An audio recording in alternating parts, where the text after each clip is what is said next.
Hello, everybody, and welcome back to Between the Ropes TV.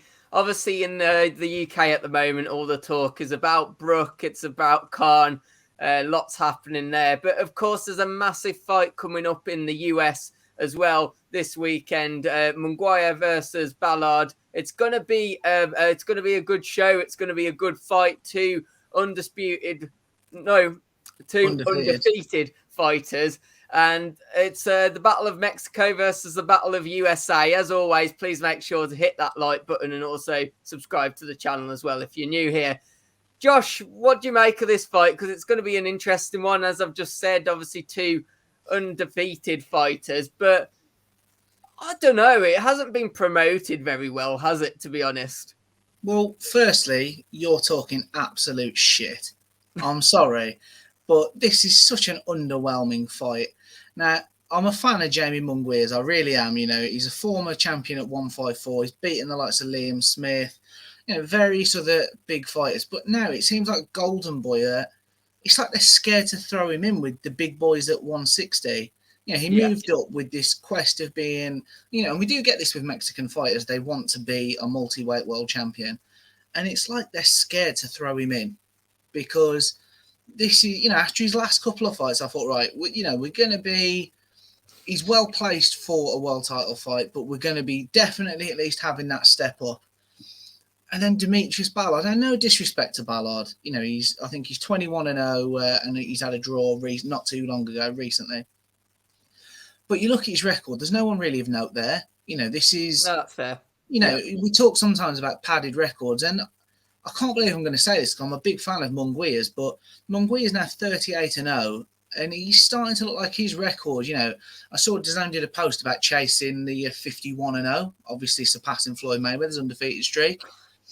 And at this rate, Munguia's going to do it, but by beating, bar a few in fairness to him, by beating tomato cans. And I don't mean that disrespectfully to anybody, especially Munguia, because he's such a talent. When you watch him box, the angles, the shots, the variation, the man's an absolute talent. But I think Golden Boy just really holding him back.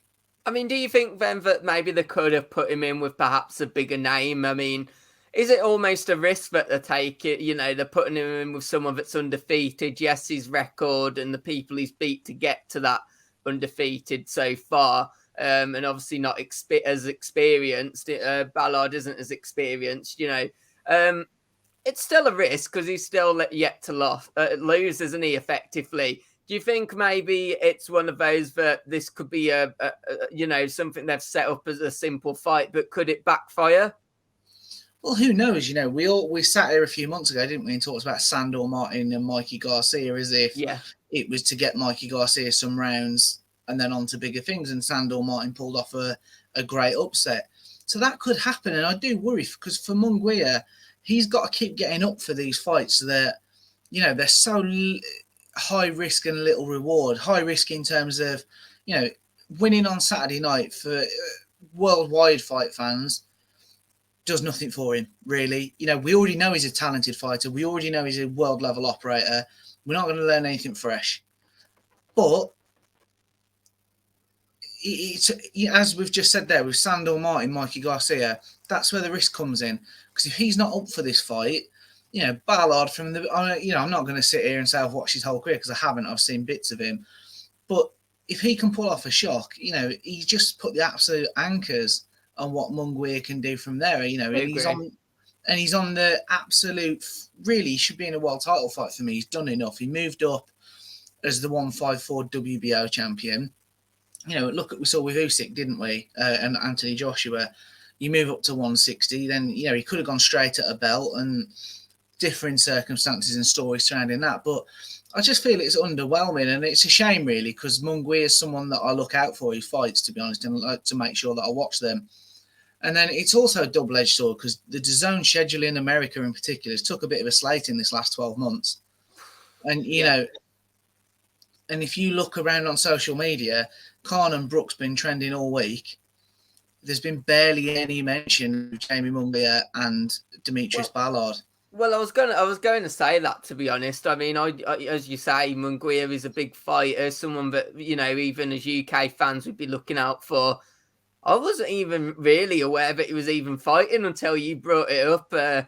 Obviously in fight week a few days ago, to be honest. Like, it's the first I'd heard of it, and I agree. You know, I've not really been seeing much. There's not really been much of a build up. It's been really poorly promoted. I don't think there's been much excitement building. And I don't know, maybe that, you know, if we've got any US watchers, do let us know, because maybe it's the fact that maybe they've just not bothered on a marketing point of view trying to get the UK eyes on it, because I know everyone from the UK is going to be focused on, obviously, the big one, Brooke Khan, than they are. But it still doesn't feel promoted, does it?